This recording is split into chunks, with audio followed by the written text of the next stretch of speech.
tal? Buenas tardes, Patricia, buenas tardes para la audiencia. Muy bien, muy bien. Bueno, Pedro, contanos un poquito, ustedes estuvieron reunidos, estuvieron charlando con el bloque de diputados de la UCR, contanos cuáles son estas objeciones y, por supuesto, qué es lo que se perjudicaría directamente si esto, si diferentes puntos de la ley ómnibus se llevarían a cabo. Bueno, hay, primero que es un proyecto de ley que, como se le conoce, ley ómnibus, o en realidad es la ley de base y punto de partida que ha remitido el Ejecutivo, que es un texto muy extenso y que tiene innumerables materias que trata. En ese sentido, bueno, hay algunas críticas puntuales. Primero, lo que tiene que ver con la declaración de emergencia por la cantidad de materias que abarca. Es la primera vez que hay 11 emergencias dentro del proyecto que se envía de un Ejecutivo. Seguramente allí hay algunas cuestiones que nosotros entendemos que deben tener un tratamiento diferencial. En mi caso específico, cuando me tocó hacer uso de la palabra, planteé algunas cuestiones relativas, por ejemplo, a lo que es la emergencia en materia sanitaria, en materia de defensa, y en materia previsional, que entendía que no correspondían. De la misma manera hubo otros legisladores que hicieron algunos planteos al respecto. Esto es decir, de las 11 que hay algunas que están en discusión si van a entrar. Y obviamente después, respecto a lo que son las facultades, lo que se conoce como las facultades delegadas, que es básicamente potestades que tiene acá el Congreso y que el Ejecutivo le está pidiendo que se las demos, y que pide básicamente por los 4 años, es decir, por toda la gestión de gobierno.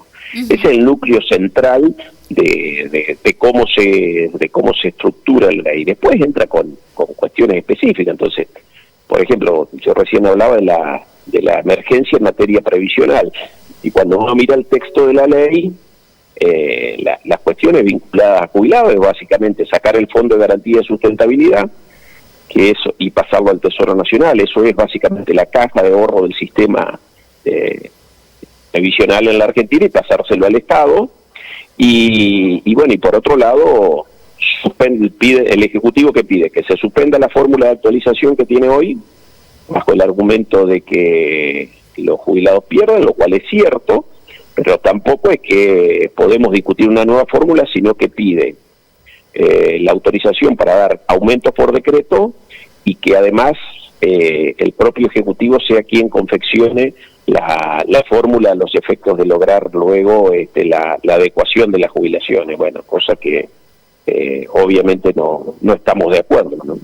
Y después viene todo cuestiones que son relativas a veces también a la propia, en el caso específico, de la provincia de Entre Ríos. Nosotros tenemos ahí todo lo que tiene que ver con el capítulo vinculado a derechos de exportación o retenciones, que grava muchas pequeñas industrias y muchas economías regionales y productores agropecuarios que tenían alícuota cero, y que ahora de un plumazo lo lleva al 15%. En definitiva, hay un sinnúmero de cuestiones para tratar, pero hay que ver lo que es el punto central de qué es lo que se pretende con la ley, ¿no?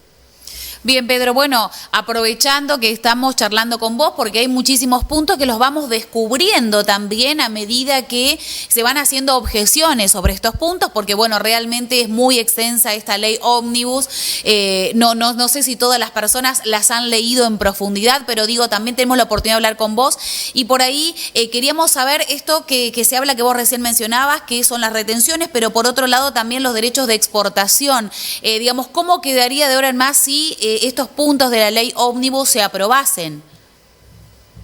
A ver, me parece que eso no va a pasar, porque obviamente que cuando vos tocás derecho de exportación, y en general para todo el sector agropecuario, vos, salvo la ciudad de Buenos Aires, estás afectando después a las otras 23 provincias. Entonces hay muchas objeciones, pero el proyecto del Ejecutivo lo que dice es dejar la soja como está en el 33, poroto de soja.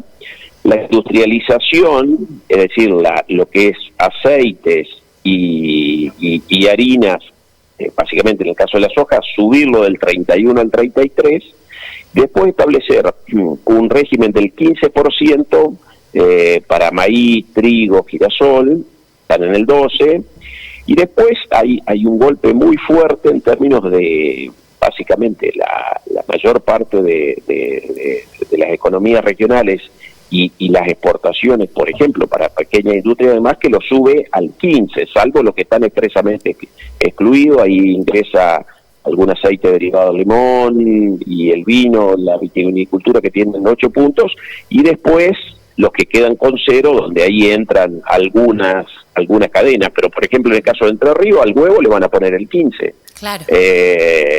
A la nuez pecan le van a poner el 15, a la citricultura no, lo dejan en 0. La industria forestal, que es tan importante en nuestra provincia, le ponen el 15 en toda la Mesopotamia, pero por eso digo, el impacto es muy grande en términos sociales, en términos de arraigo, porque el federalismo es muy importante, nosotros necesitamos esas empresas en el interior, y en términos de recaudación son prácticamente mínimos. Por eso por ahí llama la atención un poco la mirada que tiene el gobierno respecto a esto. Pero bueno, se tratará de negociar en la medida que sea posible, ¿no? Obviamente que hay diferentes campanas, el presidente dice que no van a hacer nada, por ahí viene algún ministro y dice que sí, pero después se va, los 3 días te contestan que no. Es bastante rara la situación, pero bueno, estamos trabajando en esto.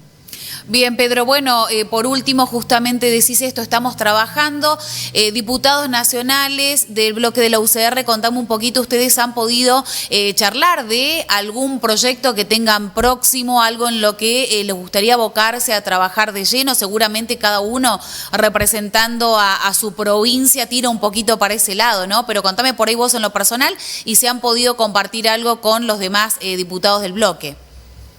Mira, nosotros puntualmente soy autor de un borrador que no lo llegamos a presentar a fin de año respecto al tema de biocombustibles, porque si vos lo ingresás en noviembre, diciembre, ya te computan como todo un año legislativo, con lo cual después te queda nada más que el año que viene, porque los proyectos están 2 años y no salen, quedan afuera. Entonces la idea es que lo vamos a estar presentando en marzo.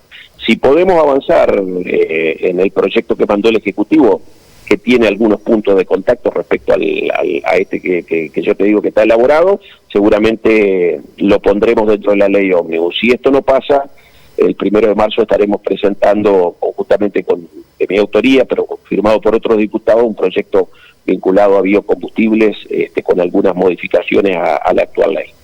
Perfecto. Bueno, Pedro, te agradecemos muchísimo por tu tiempo y por esta comunicación. Muchas gracias a ustedes. Un abrazo. Un abrazo. Buenas tardes.